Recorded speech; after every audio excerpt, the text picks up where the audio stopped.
او دا د فاشست ریاست تر ټولو بدترینه استعماري حربه ده. پی ټی ایم د ملک او د ادارو خلاف راپورته شوی تحریک دی. کوم ملک او کومې ادارې؟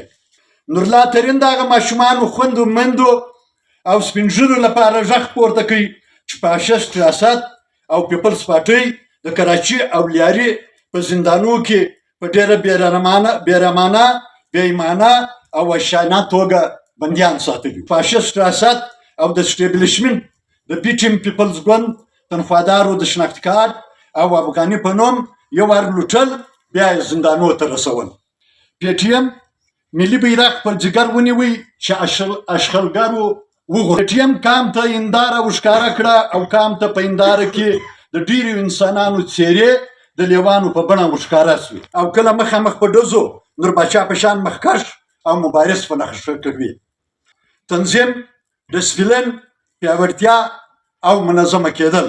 تنظیم به خبره کوو، پر کرنټ افیر به مشران خبره کوي. پی ټی ایم خپل قام ته خپل دښمن ورپه ګوته کوي، ام یې ټولې نړۍ ته بربنډ کوي. پی ټی ایم قام ته دا شعور ورکوي چې زموږ پر خاوره جګړه ډالري ده او قرباني یې پښتانه افغانان دي. پی ټی ایم په عمل ثابته کړه چې لر او بر افغان تش یو شعار نه دی، دا ملي مفکوره ده او ملي رویه ده. پی ټی ایم ملي بیرغ پر جګر ونیوی چې اشغالګرو وغورځوي. پی ټی ایم د اشغالګرو د نجونو پر تعلیم بندیزونه په کلکه رد کړل. پی ټی ایم د پنجابي استعمارګرو ناولي پلانونه په پښتونخوا وطن کې لڅ کړل. پی ټی ایم سیاسي، مذهبي او قبایلي سمسیرې ولس ته ورپه ګوته کړې. پی ټی ایم قام ته هنداره ورښکاره کړه او قام ته په هنداره کې د ډېرو انسانانو څېرې د لیوانو په بڼه ورښکاره سوې. اوس لیوان ډلې ډلې راوتلي دي. پی ټی ایم داړي خو پوهېږي نه دا داړي بیا یې تر خپلو نسو وخیزي، ځکه چې د قام د هر وګړي په لاس کې اوس یوه هنداره ده. د یو فاشست ریاست د وجود بقا همیش په بدامنۍ او ګډوډي کې وي. د ریاستي رسنیو یا میډیا او ریاستي بیانیې په وسیله خو د امن خبره کوي، لیکن په حقیقت کې په عمل کې ټوپک سالارۍ ته وده ورکوي. کله د مذهب او کله د قبیلویت په پوښ کې بدبویه بدیو او ګډوډۍ ته لارې جوړوي. په کالجونو او مکتبونو کې مورچې جوړوي او د هسپتالونو د خرو او د اسانو د استبل کار اخلي. کښت او کروندې مې ویجاړوي، خو د تریاکو د کرلو دپاره خپل تنخوادار ګماري. لارې ګودرونه په نیسي، ولس په شکوي، ام یې په ځوروي. یو کاټ، یو د تورو چشو کابلی موټر، یو ټوپک په وځړوي، خان صاحب پر سړک روان، ځوانان پورته کوي، په پردیو تورانو یې ډبوي، ام یې په سپکوي او ورته وایي پی ټی ایم کې دې بیا ونه وینم. پی ټی ایم د ملک او د ادارو خلاف راپورته شوی تحریک دی. کوم ملک او کومې ادارې؟ د هغه ملک خلاف چې پښتون پکې یرغمال دی، پکې سپک دی او د دهشتګرد په نوم نومول کیږي. خپل ملي شناخت، جغرافیه، ژبه، کلتور او تاریخ یې پکې یرغمال دی. د دوی کتابونه او د ټلویزیون ډرامې وګورئ. د پښتون تصویر، دوی د بنګلو مخ ته ټوپک په غاړه ناست وي، معنا د پښتون حیثیت په دا ملک کې د چوکیدار دی. یا به د تریاکو او هیروینو قاچاقبر وي، یا به د اصلي سمنګلر وي. او کله چې د کلتور یا د ژبو ورځ په سرکاري کچه لمانځي، نو پښتو، بلوچي او سندي د سیمه ییزه یا علاقایي زبان ور ثقافت نوم ورکوي. او دا د فاشست ریاست تر ټولو بدترینه استعماري حربه ده. د یو قوم څخه چې ژبه، کلتور، تاریخ او خاوره واخلي، نو د هغه سره د خپل قامي وجود د بقا لپاره څه پاتېږي؟ همدا یا به مزاحمت کوي، یا به د استعماریت د بټۍ لرګي ګرځي. نورالله ترین او د پی ټی ایم ملګري د وختونو په زندانونو کې ساتي، د افغانیت او پښتونولۍ سزا ورکول کیږي. نورالله ترین د هغه ماشومانو خویندو میندو او سپین ږیرو لپاره غږ پورته کوي چې فاشیسټ ریاست او پیپلز پارټۍ د کراچي او لیاري په زندانونو کې په ډېره بېرحمانه بې ایمانه او وحشیانه توګه بندیان ساتلي وو.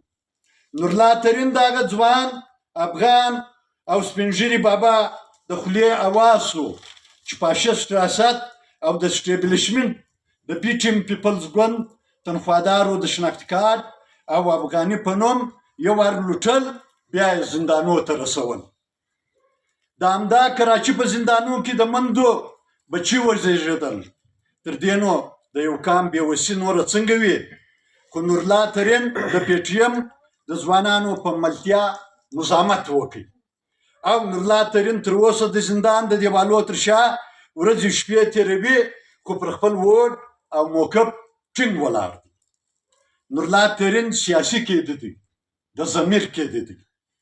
د فاشیسټ ریاست چې څومره بیره د پی ټي ایم د بیانیې او د پرامن مبارزې کیږي، د بل هیڅ ګوند او تحریک وارخطا نه دی.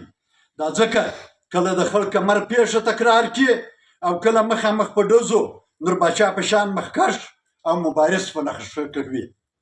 د پښتون ژغورنې رهبري او مهم غړي په زندانونو کې ساتل د دې فاشیسټ ریاست اتلولي نه وارخطایي او ډارنه ورځ ده چې د خپل مصنوعي وجود بقا یې نوموي. هر تاریخ خپل آداب او د خپلې مبارزې پلان لري. لکه څه ډول چې پی ټي ایم د خپل 30 کلن لومړی پړاو رالنډ کړي او په لومړي پړاو کې د پښتون افغان ولس فکري ویښتیا دښمن په ګوته کول او د تاریخ مرام او پیغام تر ولسه رسول. تاریخ اوس د مبارزې په دویم پړاو کې داخل شوی دی. تنظیم، ډسپلین، پیاوړتیا او منظمه کېدل. تنظیم معنا د پاشلو دانو په یوه لار پیودل. لار چش دی؟ لار منشور او واین دی چې د مبارزې آداب ټاکي. یو مزاحمتي تاریخ خپله مبارزه د یو منظم قوت سره پر مخ وړي. منظم قوت تنظیم، ادارې، فعالیت او ډسپلین یا نظم او ضبط دی. د پی ټي ایم په معنا زموږ مبارزه د یو وسلوال، منظم او با ډسپلین دښمن سره ده. نو هغه دښمن ته به جواب په یو منظم تنظیم سره ورکوو چې موږ یو موټی سو، خپل پاشلی قوت راټول کړو او قام ته به دا شعور ورکوو چې وسایل او قدرتي نعمتونه د پښتون دي او بې برخې خوار رټلی ځورېدلی هم پښتون دی. پښتون پر خپله خاوره امن غواړي. فاشیسټ ریاست ریاستي جګړې په ډول ډول بڼو ورباندې تپي، هم پوجي چانیز عملیات ورباندې کوي. وخت نور د دې نه دی چې د راڼا او کاڼا بندیان پاته سو. اف آی آر به راباندې کوي او کام به مې سپکوي. نوره به د سیالۍ او کامولۍ خبره په جار کوو، هم به یې سر په دار کوو او په یوه اواز به وایو چې ظلم کوي خلاف یې. وهل، ټکول، وژل، بندي کول دا تجربه هم په 80 کلن سیاسي تاریخ کې د چا سره یې ونه کړه لکه څومره وحشیانه ځناورتوب چې یې د پی ټي ایم د ملګرو او بندیانو سره وکړي. خو د خپلې مبارزې یې وانړول او انشاءالله کله به یې وانړوي. د پی ټي ایم مهم آداب چې پی ټي ایم پکې بریالی سو د قام ذهنیت سازي او فکري بیداري هم په شعوري توګه د مزاحمتي سیاست بیانیه په ولس کې عملي کول و چې دا 30 کلن پلان یوه لویه بریا وه. ډېره مننه د توجه مننه.